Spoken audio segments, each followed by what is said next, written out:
Hallelujah, praise the Lord. सभी को God bless you. फिर से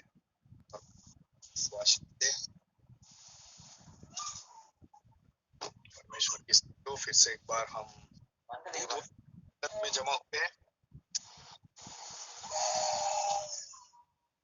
दोनों को स्पीकर ऑफ करना है आपका।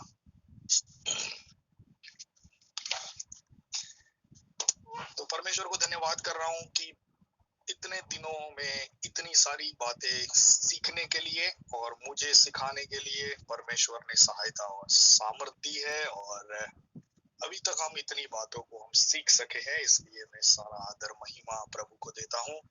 और परमेश्वर की योजना है कि हम परमेश्वर को संपूर्णता से जाने। परमेश्वर चाहता है कि मेरे बच्चे मुझ पर विश्वास करने वाले बने और मुझे संपूर्णता से जाने कि मैं कौन हूँ। मैं प्रभु की स्तुति करता हूँ कि पवित्र शास्त्र में परमेश्वर के विषय में संपूर्ण तौर से साफ प्रकार से ज्ञान दिया गया है, और ये एक मर्म है। यीशु मसीह एक मर्म है और मर्म को खोला गया है। नए नियम में हमें, मैं प्रभु की स्तुति करता हूँ कि प्रभु के जितने भी प्रेरित हैं उन्होंने जो बातें लिखी हुई है पत्रों में, वो संपूर्ण तौर से परमेश्वर पिता, पुत्र और पवित्र आत्मा के विषय में हमें संपूर्ण ज्ञान प्रकट करती है, और उन बातों में से हम परमेश्वर को समझ सकते हैं। तो प्रभु की स्तुति हो। थोड़ा सा रिपीटेशन करूंगा। अभी तक हम क्या सीखे हैं? सबसे पहला हम सीखे पिता, पुत्र और पवित्र आत्मा परमेश्वर है। पिता, पुत्र, पवित्र आत्मा एक दूसरे से अलग व्यक्ति है। ये बात समझना बहुत ही अत्यंत जरूरी है हमारे लिए कि पिता और पुत्र वे एक व्यक्ति नहीं है, वे अलग व्यक्ति है, जिसके बारे में हम काफी बातें पिछले दिनों में सीखे। खास करके पिछली जो बातें हम देखे, जो पुराने नियम में से हमने देखी, वो यीशु मसीह के बारे में देखा। यीशु मसीह को पुराने नियम में प्रकट किया गया है। ऐसा नहीं है कि यीशु मसीह की शुरुआत नए नियम से हो रही है, नहीं। वचन में लिखा हुआ है यीशु मसीह आदि से है। उसने यहूदियों से भी कहा, तुम्हारा पिता इब्राहिम मेरा समय देखकर खुश हुआ। तुम्हारा पिता, तो वे लोग कहने लगे तू अभी 50 साल का हुआ नहीं और तूने इब्राहिम को देखा है? उसने कहा मैं अब्राहम से पहले का हूँ। हालेलुया। ये नए नियम यूहन्ना में लिखा है, मैं अब्राहम से पहले का हूँ। वचन लिखा, यूहन्ना लिखता है कि आदि में वचन था, वचन परमेश्वर के साथ, वचन परमेश्वर। यीशु मसीह की शुरुआत हम आदि से देख रहे हैं, और इसलिए पुराने नियम में यीशु मसीह दिखाई देता है, परंतु मर्म के रूप में हमें प्रकट किया गया है। परंतु इस मर्म को नए नियम में संपूर्ण तौर से कलीसिया के आगे खोला गया है। आइए हम एक आयत पढ़ेंगे। यहाँ पर एक आयत पढ़ना चाहूंगा, रोमियो की पत्री। इस वचन को देखें, रोमियो की पत्री और उसका 16 अध्याय, और मैं पढ़ रहा हूँ उसकी 25 और 26 आयत। पौलुस इस पत्री को लिखते लिखते अंत में इन बातों को बोलकर रोमन का पत्र 16 अध्याय लिखना जब वो बंद करता है, तब अंत में इन बातों को लिखकर वो पत्र पूरा करता है। आइए पढ़ेंगे रोमन 16 और उसकी 25 और 26 में। अब जो तुमको मेरे सुसमाचार अर्थात यीशु मसीह के विषय के प्रचार के अनुसार स्थिर कर सकता है, उस भेद के प्रकाश के अनुसार जो सनातन से छिपा रहा, उस भेद के प्रकाश के अनुसार जो सनातन से छिपा रहा। Praise the Lord, hallelujah. ये भेद पौलुस को भी जानकर बड़ा आश्चर्य हुआ कि परमेश्वर का एक पुत्र है, और उस पुत्र में, वो पुत्र ही हमारा मसीहा है, और उस मसीह में हमारा उद्धार है। ये सारी बातें जब पौलुस को पता चली तब उसकी आंखें खुल गई और उसकी आंखों पर एक लेप था। वो लेप यीशु मसीह की, यीशु मसीह को न पहचानने वाला एक लेप था। वो गिर गया और यीशु की पहचान उसके सामने खुल गई और उसने यीशु मसीह को पाया। तो यहाँ पर वो अंत में लिखता है, उस भेद, यीशु मसीह को भेद कहा गया है, क्योंकि ये सारी बातें वो यीशु के बारे में लिख रहा है। भेद, उस भेद के प्रकाश के अनुसार जो सनातन से छिपा रहा, उसे गुप्त रखा गया। मैं गुजराती में पढ़ रहा हूँ। हवे जे मर्म સનાતન કાળથી ગુપ્ત રાખવામાં આવ્યો હતો, मर्म सनातन काળથી, आदि से उसे गुप्त रखा गया था, પણ આ સમયમાં પ્રસિદ્ધ થયો છે। नए नियम का,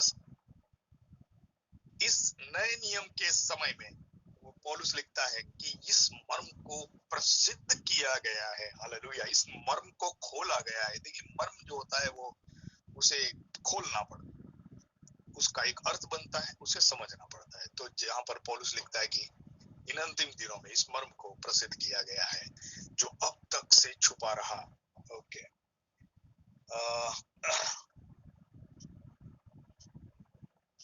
और ये मर्म इसलिए खोला गया है कि हर प्रजा, देखिए 26वीं आयत पढ़ रहा हूं, परंतु अब प्रकट होकर, अब यीशु मसीह प्रकट हो गया है, अब प्रकट होकर सनातन परमेश्वर की आज्ञा से, पिता की आज्ञा से, भविष्यवक्ताओं की पुस्तकों के द्वारा, कौन सी किताबें? वही पुराने नियम की किताबें। जैसे कि यशाया ने उसके बारे में लिखा, वो परमेश्वर का दायां हाथ है। भविष्यवक्ताओं की पुस्तकों के द्वारा सब जातियों को बताया गया है कि वे विश्वास से आज्ञा मानने वाले हो जाए। Praise the Lord, hallelujah. और 26वीं आयत में ये लिखा है कि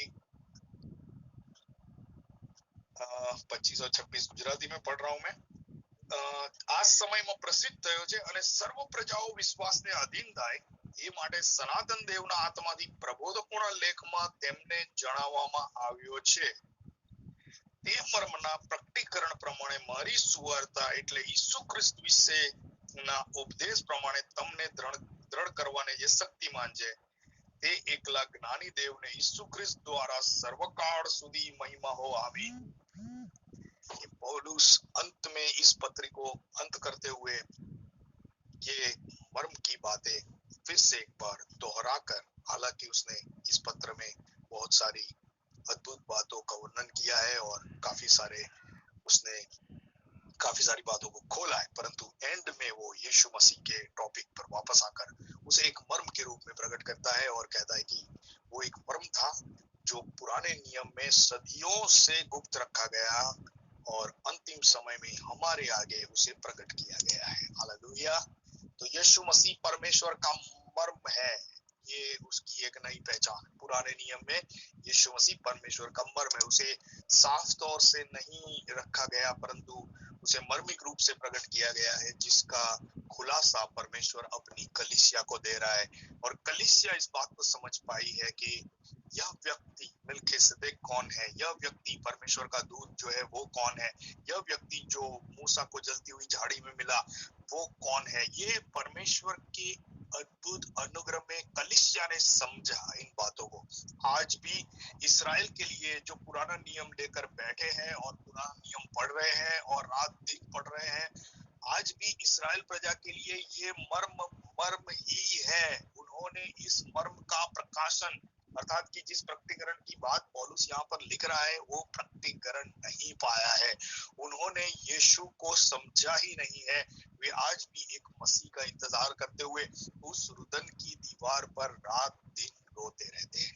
2000 साल हो चुके हैं, आज भी मसीह का इंतजार कर रहे हैं, परंतु धन्यवाद हो प्रभु यीशु मसीह के नाम को कि हमें उस नाम का प्रकाशन मिला है और उस नाम में हमें उद्धार मिला है।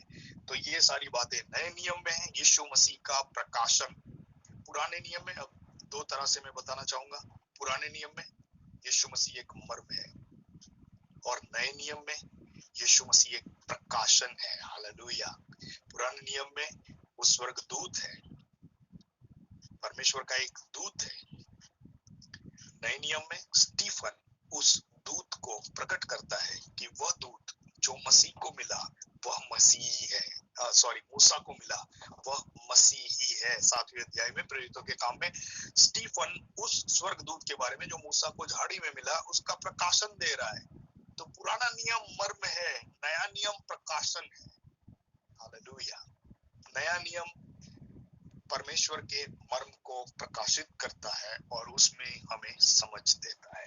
तो मैं परमेश्वर की स्तुति करता हूँ कि हम नए नियम वाले लोग हैं। इस नए नियम को पूरा इस्राएल प्रजा ने अंगीकार नहीं किया है, केवल मसीही लोगों ने इस नए नियम को अंगीकार करके अपना विश्वास प्रभु पर रखा है।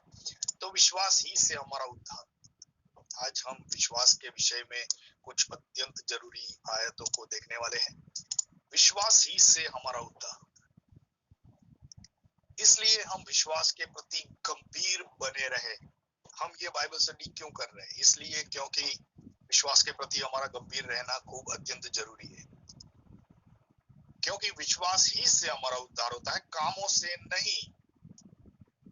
काम हमारे विश्वास को प्रकट करते हैं, परंतु विश्वास की एक विश्वास का एक बंधन है और विश्वास का एक बंधारण है। जैसे कहूं कि विश्वास एक तरह का विश्वास है जो हमें करना चाहिए, और वही प्रकार का विश्वास हमें उद्धार दिलाएगा। यीशु मसीह की पहचान है, और उसकी पहचान कई पहचान नहीं है, उसकी एक ही पहचान है। बाइबल में हालांकि आज यदि हम इस दुनिया पर देखें तो यीशु मसीह की पहचान की बहुत सारी बातें आपको मिलेगी। बहुत सारे अलग अलग डिनोमिनेशन, अलग अलग संस्थाएं और अलग अलग प्रकार के विश्वास के लोग आज पृथ्वी पर मौजूद है, परंतु बाइबल में ऐसा नहीं है। बाइबल में एक ही विश्वास प्रकट किया गया है, एक ही यीशु को प्रकट किया गया है। और आज हम कुछ आयतों को देखने वाले हैं कि हम मुड़कर किसी और यीशु के पास न चले जाए। इसलिए बाइबल में विश्वास के प्रति गंभीरता दिखाई गई है। कई लोगों को मैं देखता हूं तो कहते हैं कि कुछ भी मान लो, हम परमेश्वर के बच्चे हैं, प्रभु को इस तरह से मानो या प्रभु को उस तरह से मानो, हम परमेश्वर के बच्चे हैं और हम परमेश्वर के घर जाएंगे। यदि ऐसा होता तो विश्वास के प्रति गंभीरता बाइबल में न दिखाई गई होती, परंतु बाइबल में हमें गंभीरता दिखाई गई है। और आज इस गंभीरता को समझने के लिए हम कुछ आयतों को देखने वाले हैं। आइए हम जल्दी से चले जाएंगे। दूसरा करंथी 11 का 1 से 4 मैं यहाँ पर पढ़ना चाहूंगा। दूसरा करंथी 11 अध्याय और 1 से 4। पौलुस लिखता है करंथियों को, यदि तुम मेरी थोड़ी मूर्खता सह लेते तो क्या ही भला होता। हाँ, मेरी सह भी लेते हो, क्योंकि मैं तुम्हारे विषय में ईश्वरीय धुन लगाए रहता हूँ, इसलिए कि मैंने एक ही पुरुष से तुम्हारी बात लगाई है कि तुम्हें पवित्र कुमारी से के समान मसीह को सौंप दूं। हालेलुया। देखिए पौलुस कितनी अद्भुत बातें कलीसिया को लिख रहा है कि वो कलीसिया को एक दुल्हन के रूप में पेश कर रहा है और कह रहा है कि मैंने एक ही पुरुष से तुम्हारी बात लगाई, एक ही पुरुष से तुम्हारी बात लगाई, अर्थात कि मसीह की बात कर रहा है कि तुम्हें पवित्र कुमारिका के समान तुम्हें मसीह को सौंप दो हमें। तीसरी है, परंतु मैं डरता हूं कि जैसे सांप ने अपनी चतुराई से हवा को बहकाया, वैसे ही तुम्हारे मन उस सीधाई और पवित्रता से जो मसीह के साथ होनी चाहिए कहीं भ्रष्ट न किए जाए। पौलुस कहता है कि परंतु मुझे इस बात का डर रहता है। कहता है कि मैं डरता हूं कहीं उस सर्प ने जो हवा को बहका दिया, कहीं तुम्हें किसी और रास्ते पर न लेकर जाए, कहीं तुम्हारा मन भ्रष्ट न कर दे। उस सीधाई, प्रभु यीशु मसीह में एक सीधाई है, प्रभु मसीह में एक पवित्रता है, उसे भटका कर तुम्हें कहीं और न ले जाए। और चौथी आयत, इसलिए वो हमें चौथी आयत में थोड़ा अलर्ट करना चाहता है। वो हमें थोड़ा वार्निंग भी दे रहा है, अलर्ट कर रहा है, अलार्म कर रहा है। चौथी आयत पढ़े, यदि कोई तुम्हारे पास आकर किसी दूसरे यीशु को प्रचार करे जिसका प्रचार हमने नहीं किया, या कोई और आत्मा तुम्हें मिले जो पहले न मिला था, या कोई सुसमाचार जिसे तुमने पहले न माना था, तो तुम्हारा सहना ठीक होता। तो यहाँ पर तीन बातें हैं। कोई दूसरा यीशु प्रकट करे। तो मैं आपसे कहूंगा कि दूसरा यीशु का मतलब क्या होता है? दूसरा यीशु का मतलब कि वह यीशु जो बाइबल में नहीं है। अगर आप रोमन कैथोलिज्म के यीशु को समझने की कोशिश करोगे तो वो यीशु परमेश्वर का पुत्र कम और मरियम का पुत्र ज्यादा है। रोमन कैथोलिज्म में जो यीशु है वो परमेश्वर का कम परंतु मरियम का पुत्र ज्यादा दिखाई पड़ता है। वो हमेशा मरियम की गोद में ही दिखाई पड़ता है और हमेशा एक बच्चा यीशु, रोमन कैथोलिज्म का यीशु जो है वो एक बच्चा यीशु है और वो हमेशा अपनी माँ पर निर्भर है। इसलिए वे लोग ने माँ को प्रधानता दी है और प्रधानता देकर हर व्यक्ति को यह सिखाया जाता है कि यदि तुम्हें किसी भी बात की आवश्यकता है तो उसकी माँ के पास जाओ और उसकी माँ से बात करो, उसकी माँ से प्रार्थना करो और माँ उसके बेटे को कहेगी। और जैसे कि गली और इस सिद्धांत को ये लोग यूहन्ना के दूसरे अध्याय में जो शादी का माहौल था और वहां पर दाखरस की कमी हो गई थी, तब मरियम ने यीशु से कहा कि उनके पास दाखरस नहीं है। इस सिद्धांत को लेकर उन्होंने अपने जीवन में एक सिद्धांत बना दिया है कि कुछ भी हो तो माँ से कहना है। यदि माँ उसे कहेगी तो वो अपनी माँ की बात को अत्यंत सुनता ही है। तो देखिए यहाँ से सिद्धांत बना जाता है। तो इस तरह से कुछ नई नई बातें उभर आती है। हालांकि हमें बाइबल में कहीं पर भी बताया नहीं गया कि आपने मरियम से प्रार्थना करनी है, नेवर। यहाँ पर बाइबल में जो बताया गया है प्रेरितों के काम में, वो 120 लोगों में मरियम थी। वहां पर मरियम खुद परमेश्वर को प्रार्थना करती है और हमने 120 लोगों को मरियम से प्रार्थना करते हुए नहीं देखा है। और मरियम एक सामान्य व्यक्ति के रूप में 120 के साथ मिलकर वो वहां पर परमेश्वर की आराधना में वो जुड़ी रहती थी, क्योंकि आखिरी में प्रभु ने यूहन्ना को अपनी माँ को सौंप दिया था। हालांकि माँ शब्द कभी यीशु मसीह ने उच्चार भी नहीं किया। पूरे चारों सुसमाचार में यदि हम देखें तो एक भी बार मरियम को माँ नहीं कहा गया। और यीशु मसीह ने कहा भाई तेरा बेटा, और बेटे को यूहन्ना को कहा यूहन्ना तेरी माता। ऐसा कहकर अपने परिवार में यीशु मसीह एक बड़ा लड़का होने के कारण, सबसे बड़ा लड़का होने के कारण उसकी जिम्मेदारी बनती थी माँ बाप के प्रति।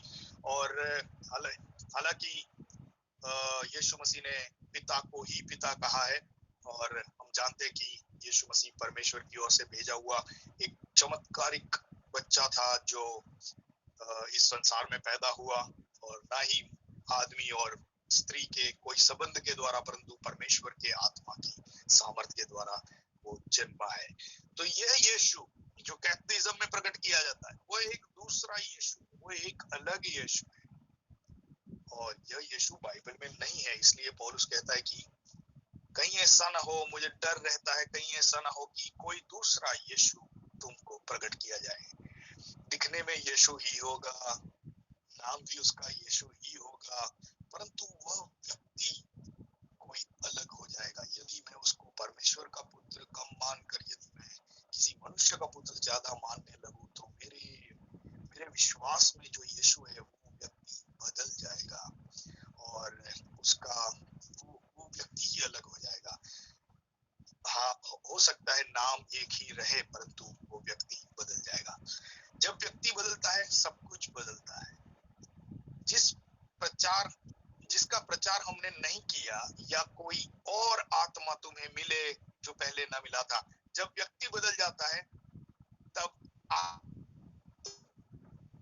आत्मा सत्यता के साथ रहेगा। जहां सत्यता होगी वहां सत्य का आत्मा रहेगा।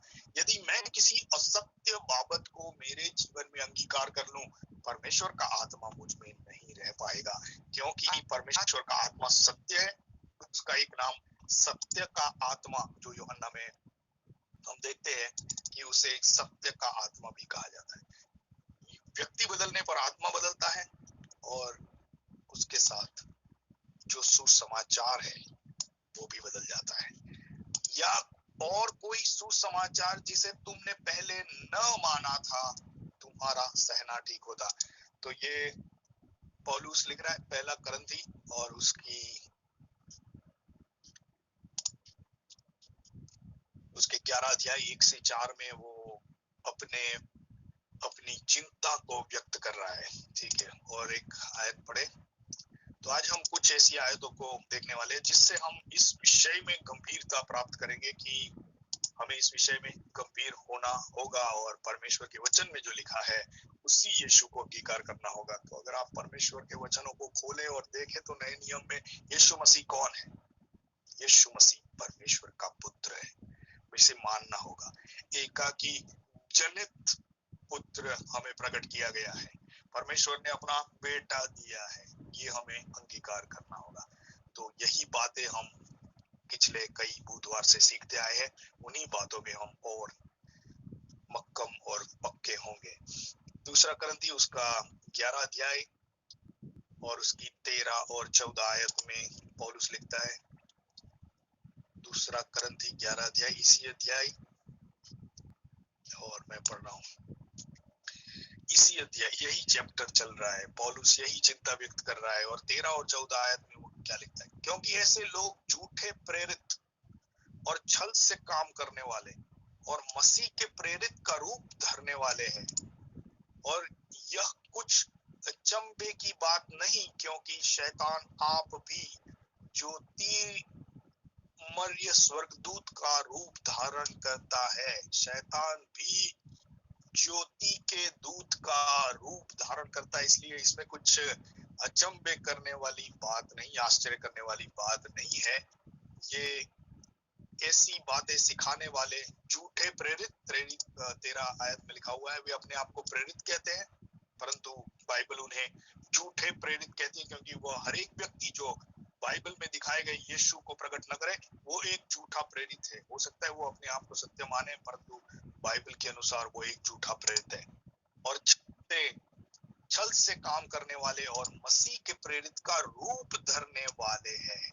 ये रॉन्ग डॉक्ट्रिन जो भी सिखाने वाले व्यक्ति हो, चाहे वो कितनी भी ठोसता से सिखाए, चाहे कितना भी चिल्लाकर सिखाए, चिल्लाने से बात सत्य नहीं हो जाती। यदि मैं चिल्ला कर किसी झूठ बात को प्रकट करूं, या पूरी ताकत से प्रकट करूं, या मेरी पूरी शक्ति से प्रकट करूं, शक्ति, ताकत या चिल्लाने से या आवाज के प्रमाण से कोई बात सत्य साबित नहीं होती। सत्य सत्य होता है, सत्य एक ही होता है। हालेलुया। 3-4 बातें सत्य न होगी, सत्य एक ही होता है। और इसलिए यीशु मसीह ने कहा मार्ग, सत्य और जीवन नहीं।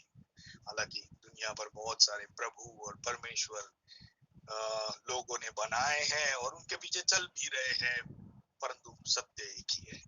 तो आइए और आयतों को पढ़े।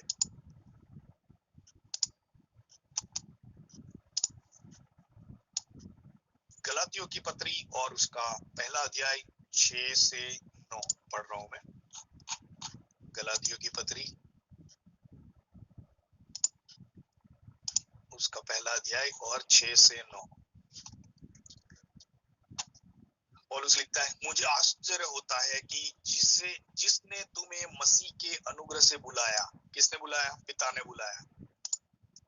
मुझे आश्चर्य होता है कि जिसने तुम्हें मसीह के अनुग्रह से बुलाया, उससे तुम इतनी जल्दी फिरकर और ही प्रकार के सुसमाचार की ओर झुकने लगे, और प्रकार के सुसमाचार की ओर झुकने लगे। परंतु वह दूसरा सुसमाचार है ही नहीं, पर बात यह है कि कितने कितने ऐसे हैं जो तुम्हें घबरा देते और मसीह के सुसमाचार को बिगाड़ना चाहते हैं। देखिए, बहुत सारे प्रयास शैतान की ओर से आज दिन तक होते आए हैं और आज भी कर रहा है। वो आज भी नए नए प्रकार के विश्वास को जन्म दे रहा है और मसीही लोगों को विभाजित करके अलग अलग झुंड में अलग अलग और लेकर जा रहा है। और इसी बाइबल में से वो अलग अलग बातों को निकाल कर, बातों को मरोड़ कर, वचन जो सीधे वचन है, सीधे समझने के लिए उन्हें मरोड़ कर उसका नया अर्थ निकाल कर नई संस्थाएं, नया विश्वास वो पैदा करके लोगों को बहका रहा है। तो यहाँ पर हम पढ़ रहे कि पौलुस लिखता है कि वो कोई नया सुसमाचार नहीं है, परंतु कितने तुम्हें घबरा देते हैं और मसीह के सुसमाचार को बिगाड़ना चाहते हैं। अल्टीमेटली शैतान का काम है, लोग समझते भी नहीं कि मैं क्या कर रहा हूँ। झूठे प्रचारक जो है, सचमुच में वे ये भी नहीं जानते कि हम जो प्रचार कर रहे हैं वो सत्य पर आधारित नहीं है, वो झूठा है। और न जानते हुए वे परमेश्वर का कम और शैतान का ज्यादा काम कर रहे हैं। उनकी सोच में ये है कि हम परमेश्वर का काम करते हैं। ये भ्रम में पड़े हुए हैं। इसे भ्रम कहा जाता है और इसे भ्रांति का आत्मा कहा जाता है। और भ्रांति का आत्मा और सत्य का आत्मा, बाइबल में दो शैतान के आत्मा को भ्रांति का आत्मा कहा गया है। मीन्स कि एक मूर्ख बनाने वाला आत्मा जो व्यक्ति को मूर्ख बना देता है। जब वो जीवित दरमियान उसे पता नहीं चलेगा, परंतु जब वो मृत्यु पाएगा तब आत्मिक संसार में प्रवेश होगा और तब उस यीशु को देखेगा जिस यीशु को उसने कभी प्रकट ही नहीं किया। तब उसे समझ में आएगा कि मुझे भ्रांति में डाला गया था। तो यहाँ पर हम पढ़ रहे हैं कि पौलुस चिंता व्यक्त कर रहा है और 1 से 6 आयत हम पढ़े हैं। परंतु वह दूसरा 7वीं आयत, परंतु वह दूसरा समाचार है ही नहीं, पर यह बात है कि कितने ऐसे हैं जो तुम्हें घबरा देते और मसीह के सुसमाचार को बिगाड़ना चाहते हैं। 8वीं आयत और 9वीं आयत गंभीर रूप से पौलुस प्रकट कर रहा है, परंतु यदि हम या स्वर्ग से कोई दूत भी उस समाचार को छोड़कर जो हमने तुमको सुनाया है कोई और सुसमाचार तुम्हें सुनाए तो श्रापित हो। एक श्राप रखा गया है पवित्र आत्मा की ओर से, एक श्राप रखा गया। देयर इज अ कर्स, एक कर्स है। यदि मैं सत्य को छोड़ के या मरोड़ के कोई भी बात प्रकट करूं, मैं इस श्राप का हिस्सेदार बनूंगा। इसलिए कहा गया है तुम में से अधिकाधिक उपदेशक न हो जाओ, क्योंकि उपदेश करने से पहले आपने उस बात के लिए गंभीरता से अपनी प्रिपरेशन, तैयारियां करनी होगी। और एक विद्यार्थी बनकर, परमेश्वर के विद्यार्थी बनकर आपने इन बातों को सबसे पहले सीखना होगा। इसलिए कहा गया है कि अधिक तुम उपदेशक न हो जाओ। इसलिए पौलुस ने तीमोथी को कहा, दीक्षा आपका उतावड़ करिस नहीं, पहले वचन सिखा और वचन का सिद्धांत सिखा और तब जाके तू किसी को ऑर्डेन कर और तब जाकर तुम्हें परमेश्वर के सेवक के प्रति लोगों को चुनना है। और किसी को माइक दे सकते हैं आप किसी को आगे बुला सकते हैं, आप उसी व्यक्ति को आगे बुला सकते हैं जो यीशु को सही रूप से जानता है। इसलिए ये बातें सीखनी बहुत जरूरी है। फिर से एक बार ये 8वीं आयत को पढ़ूंगा, परंतु यदि हम, पौलुस ये कहता है कि यदि हम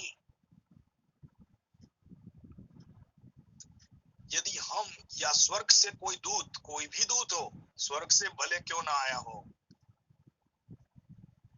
उस सुसमाचार को छोड़ जो हमने तुमको सुनाया है, कोई और सुसमाचार तुम्हें सुनाए तो श्रापित हो। वो हम की भी बात कर रहा है। पौलुस कहता है यदि हम, मैं इसे गुजराती में पढ़ूंगा, साफ समझ में आ रहा है गुजराती में क्या कहना चाहता है। 8वीं आयत, वड़ी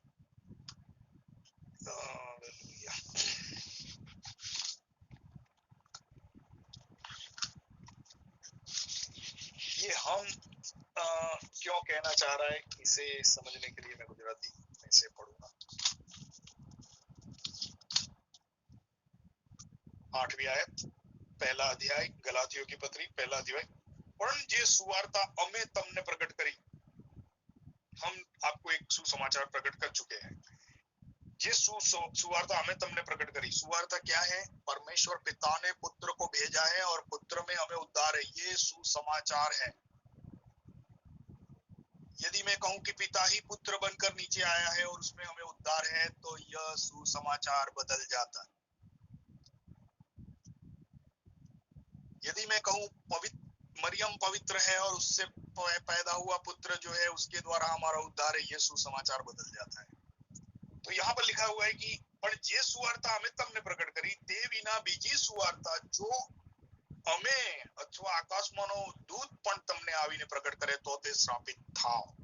पौलुस लिखता है कि अभी हम आपको जो सिखा रहे हैं, यदि हम 2 साल के बाद आपके पास वापस आए, सुनो इसे ध्यान से सुनो, यदि मैं खुद पौलुस यदि 2 साल के बाद वापस आऊं और इस बात को छोड़कर यदि आपको कोई और बात मैं सिखाऊं, तो मैं खुद भी इस बात से श्रापित हो जाऊं। वो कितना यकीन के साथ इस बात को, क्योंकि कौन मनुष्य वो अपने बारे में भी वो इस रूप से गंभीर चेतावनी छोड़ रहा है कि मुझे भी मत सुनना अगर मैं दोबारा तुम्हारे पास आकर कोई और बात तुमको सिखाऊं। तो वो खुद की भी बात कर रहा है, स्वर्ग के दूत की बात कर रहा है और कह रहा है कि, और 9वीं आयत पढ़ रहा हूं मैं, आगे बढ़े। जैसा हम पहले कह चुके हैं वैसा ही मैं अब फिर कहता हूं कि उस सुसमाचार को छोड़ जिसे तुमने ग्रहण किया है, यदि कोई और सुसमाचार सुनाता है तो श्रापित हो। तो ये आयतें हमें क्या कह रही है? ये आयतें हमें जो विश्वास है हमारा उसके प्रति हमें गंभीर चेतावनियां दे रही है, और इससे ये भी साबित होता है कि हम जो मानते हैं वो अत्यंत गंभीर है, और क्योंकि हम जो मानते हैं वही हमारा विश्वास और वही हमारे उद्धार का जरिया है। यदि इसमें कुछ एरर है तो याद रखें हमारे उद्धार में एरर आ जाए, और वो उद्धार की एरर उससे बड़ी गलती और कोई नहीं हो सकती है। इसलिए हम इस बात के प्रति सावधान रहें। आइए और भी कुछ आयतें हैं, पढ़ेंगे।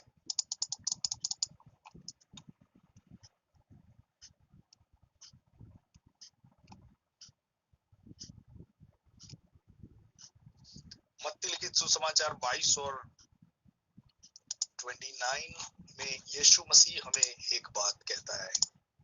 मत्ती का 22 और 29 ये यीशु के द्वारा कही गई बात है। यीशु मसीह ने उत्तर दिया, तुम पवित्र शास्त्र और परमेश्वर की सामर्थ्य नहीं जानते, इस कारण भूल में पड़ गए हो। ये यहूदियों को और इसराइलियों को यीशु मसीह कह रहा है, तुम भूल में पड़े हो क्योंकि मैं तुम्हारे सामने खड़ा हूं और तुम मुझे अंगीकार नहीं कर रहे हो, और अंगीकार करने के बदले में उसके बदले तुम मुझे पत्थर लेकर मारना चाहते हो। तो यीशु मसीह उनसे कहता है कि तुम 2 बातें नहीं जानते, और वो है तुम पवित्र शास्त्र और परमेश्वर की सामर्थ को नहीं जानते, इस कारण भूल में पड़े हो। हालेलुया, बहुत गंभीर बात है। यीशु मसीह बता रहा है तुम पवित्र शास्त्र नहीं जानते, इसलिए अत्यंत जरूरी है कि हम पवित्र शास्त्र को जानें, उसे समझना हमारे लिए जरूरी है। सिर्फ पढ़ना नहीं, सिर्फ पढ़ना नहीं। जब आप एक आयत को पढ़े तो अगर आप उसे ठीक से न समझे, वहां तक आपने उस आयत को छोड़ना नहीं है। आप उसी आयत को 2 बार पढ़े, 5 बार पढ़े, 10 बार पढ़े। अगर समझ में नहीं आ रहा है, परमेश्वर से विनती करें, प्रभु मैं इस आयत को समझना चाहता हूँ, या अपने अगुए से बात करें, या किसी और व्यक्ति जिससे पवित्र आत्मा आपसे अगुवाई करे कि आप इनसे पूछो, आप पूछे कि ये आयत में क्या लिखा हुआ है, ये मैं समझना चाहता हूँ। बातें इसलिए लिखी गई है सिर्फ हमारे पढ़ने के लिए नहीं, पढ़ते हम इसलिए है क्योंकि हमें उसे समझना है। हमारा अल्टीमेट गोल पढ़ना नहीं है, हमारा अल्टीमेट गोल उसे समझना है। सिर्फ पढ़ने से काम पूरा नहीं हो जाता। अगर आपने हम पढ़ इस रहे हैं, हम पढ़ते इसलिए हैं, बाइबल हम इसलिए पढ़ते हैं ताकि हम उसे समझे। परंतु यदि मैं कुछ आयतों को पढ़ूं पर मैं उसे न समझूं, जैसे कि देखिए, जहां तक समझ नहीं आती है वहां तक बात अधूरी है। जैसे उदाहरण तौर पर मैं आपसे कहूं, एक खोजा जो रेगिस्तान में जा रहा, वो पढ़ रहा था। क्या पढ़ रहा था? यशाया प्रबोधक की किताब पढ़ रहा था, 53 चैप्टर पढ़ रहा था। वो पढ़ रहा था, सिर्फ पढ़ ही रहा था, पढ़ ही रहा था। परंतु प्रभु वहां पर समझ भेज रहा है, और फिलिपुस ने आकर उसके रथ के साथ होकर उससे क्या पूछा, तू जो पढ़ रहा है और क्या उसे समझ भी रहा है? तब वो कहता है, किसी के समझाए बिना मैं कैसे समझूं। हालेलुया। समझ की बात जब फिलिपुस ने कहा, वो पढ़ तो रहा था, सोच रहा था ये कौन व्यक्ति है, परंतु उसे समझ न थी। तब फिलिपुस उसके साथ रथ में बैठकर यशाया 53 अध्याय की समझ देता है कि यह जो व्यक्ति यशाया 53 में पाया जाता है वो मसीह है। हालेलुया। और तब उसने मसीह को समझा। जैसे ही उसने उसे समझा, उस पर उसने विश्वास किया, और जैसे ही उसने विश्वास किया, तुरंत परमेश्वर की अद्भुत योजना में वहां पर एक पानी की झील कुंड भी आ गया, और वहां पर दोनों ने उतरकर फिलिपुस ने उसे बपतिस्मा दिया। हालेलुया। तो मैं प्रभु की स्तुति करता हूँ कि इतनी अद्भुत बातें बाइबल में लिखी गई है जो हमें समझ देने के लिए। पूरा बाइबल हम समझ सकते हैं, और पवित्र आत्मा जिसने इन बातों को जमा किया है वही हमें दिया गया है कि हम उसके द्वारा हम इन बातों को समझे। मैं परमेश्वर की स्तुति करता हूँ कि पहले मैं कई बातें समझ नहीं पा रहा था, परंतु पढ़ता गया, और अब मैं प्रभु की स्तुति करता हूँ कि ज्यादातर सभी बातें समझ पाया हूँ। और अभी भी कुछ ऐसी बातें हैं जिसके लिए मैं प्रार्थना कर रहा हूँ, परमेश्वर और मुझे आगे बढ़ाए और सारी बातें मैं समझने पाऊं, और परमेश्वर के वचनों को मैं बारीकाई से जानने पाऊं। हालेलुया। तो आज समय हमारा पूरा हो रहा है, और भी बहुत सारी आयतें हैं। इसके विषय में मैंने एक चैप्टर लिखा है जिसमें से अभी हमने कुछ आयतों को पढ़ा। एक आर्टिकल लिखा हुआ है जिसका नाम है सावधान। सावधान, ये आर्टिकल का शीर्षक है, और ये आर्टिकल गुजराती में है। माफी चाहता हूँ, हम लोग इसे करना चाहते हैं अन्य भाषा में भी, हिंदी में और इंग्लिश में भी, परंतु इसमें से आयतें निकाल कर आप हिंदी में पढ़ सकते हैं या अपनी भाषा में पढ़ सकते हैं। तो ये जो विषय आज हम समझ रहे हैं, यीशु मसीह को समझना जरूरी है। दो बातें कहकर यहाँ पर संदेश पूरा करना चाहूंगा। अनंत जीवन यह है, यूहन्ना 17 और उसका 3। अनंत जीवन यह है कि वे एकमात्र परमेश्वर और यीशु मसीह जिसको तूने भेजा है जाने। ये यूहन्ना 17 और 3।